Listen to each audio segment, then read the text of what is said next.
Napadaan sa sabungan, may nagsisigawan.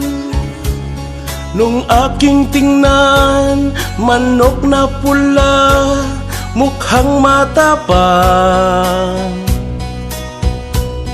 Ang pera ni Mrs. na dapat ay ihulog ko sana sa Palawan.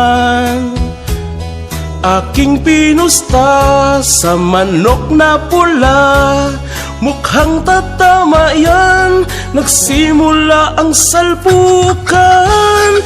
Manok na pula, biglang tinamaan, nagaywang-gaywang. Sa isang iglap lang ako'y kinabahan, hindi nakatayo, patay na puruhan. Ang perang hulog sa Palawan, tinalo ko sa sabungan.